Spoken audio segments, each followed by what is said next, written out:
अभी तो लोगों को लगता है ना कि इस्लाम में इतने हार्ड रूल हैं, पर आज तक मुसलमानों को डंडे के नीचे रखा गया है, रख रहे हैं लोग।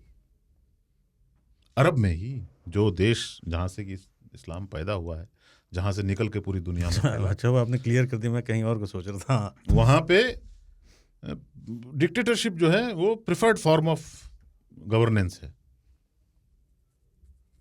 क्यों? क्योंकि कबीलाई संस्कृति से उपजा हुआ एक कॉन्सेप्ट था जो बहुत बाद में आया, मतलब ईसा के भी 600 साल बाद आया। तो बहुत हार्ड होना पड़ता है boss. Life is very hard, rules way very hard. उनको तोड़ना, उनके विश्वासों को जो है अलाइन करना बहुत कठिन काम था।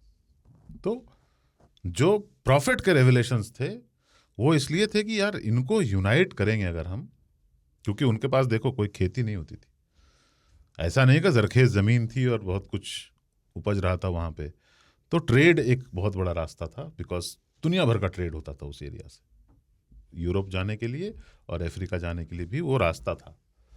तो ट्रेड एक बहुत इंपॉर्टेंट चीज़ थी। बहुत अच्छे सिविलाइजेशंस थे ठीक ऊपर, मेसोपोटामियन सिविलाइजेशन, पूरा जो सीरिया वाला एरिया है वो बहुत प्रॉस्परस था और वहाँ पे बहुत ट्रेड होता था, ये सब कुछ था। पर ये एक इलाका था जो अछूता था। मतलब रोमन्स और पर्शियंस, है ना, ये लड़ते थे, इनके बीच में भयंकर युद्ध चल रहा था काफी टाइम से। उस लड़ाई से भी अछूता रह जाता था अरेबियन जो पेनिनसुला था।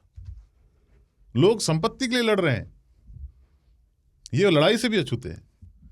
उन लोगों को इकट्ठा करना, फिर एक दिन रोम के भी साम्राज्य को छीनना और पर्शियंस का भी छीनना, उन दोनों को जो इनको पूछते भी नहीं थे, साइड में समझते थे, इधर जाना भी नहीं है, क्यों, चलते जाओ रेगिस्तान ही मिलेगा।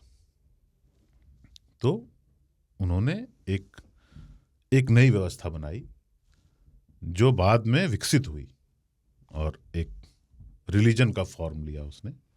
और फिर कॉन्क्वेस्ट का टाइम था, तो वो कॉन्क्वेस्ट किया उन्होंने, इस तरफ इंडिया तक यहाँ आके रुका और उस तरफ स्पेन तक, नॉर्थ अफ्रीका पूरा और स्पेन तक। इजिप्ट मोरक्को ये सब का सिविलाइजेशन जो है, कल्चर वल्चर ख़त्म कर दिए सब। ईरान का भी कल्चर ख़त्म कर दिया। ईरान ने भी कहा कि यार हमको ऐसा करिए, हमारा कल्चर ख़त्म मत करिए, हमारा रिलीजन ले लीजिए आप। भारत में जो है वो हुआ कि वो कहते हैं ना कि वो दीने हिजाजी का बेबाक बेड़ा, जो हाल ही की रचना है, वो डूबा दहाने में गंगा के आकर। यहाँ आने के बाद वो पहले तो आए गए, फिर उनको लगा कि यार ये तो बहुत खूबसूरत जगह है, यहीं रह जाते हैं। पहले तो दासों को बिठाया जिसमें कि स्लेव डायनेस्टी हुई, पर बाद में जब मुगल भी आए तो फिर उन्होंने कहा कि यहीं रहते हैं, नो नीड गोइंग बैक और अपने फाइट करें वहाँ पे, इतनी प्रॉस्पेरिटी कहीं नदी पहाड़ है नहीं, तो यहीं रह जाते हैं। और वो यहाँ के होकर रह गए और अपने आप को उन्होंने धीरे धीरे यहाँ के रूप में ढालना शुरू कर दिया। ऑफ कोर्स रिलीजियस एक्सट्रीमिज्म कभी कभी आता था, क्योंकि उधर से लोग आते थे। एक खिलाफत चल रही थी उधर ऑटोमन एम्पायर की, वो भी मतलब यहाँ पे एक बार तो मुगल्स ने कंसिडर भी किया था, I don't know the exact name, कि बेच दे दें उनको कि हम भी ऑटोमन एम्पायर का हिस्सा है। पर इनको लगा यार अपन इतने बड़े एम्पायर है, हमारे पास इतना सब कुछ, हम काहे को उधर जाएं। उस परिस्थिति में यहाँ पर जो भोगा गया है, जो भोगा हुआ इतिहास है ना, वो बहुत प्रिटी नहीं है। पर वो जो स्वॉर्ड वाला एक उनका कॉन्क्वेस्ट रहा, अरे यूरोप के दरवाजे पे वियना तक जाके एकदम ठोक दिए, पूरा ये चेचनिया वेचनिया सब ठोक दिए। यहीं के लोग तुर्क हैं एक्चुअली, जो तुर्की में रहते हैं आजकल और तुर्क कहलाते हैं, है ना, नहीं तो तुर्की वो देश नहीं है, तुर्की देश इधर है।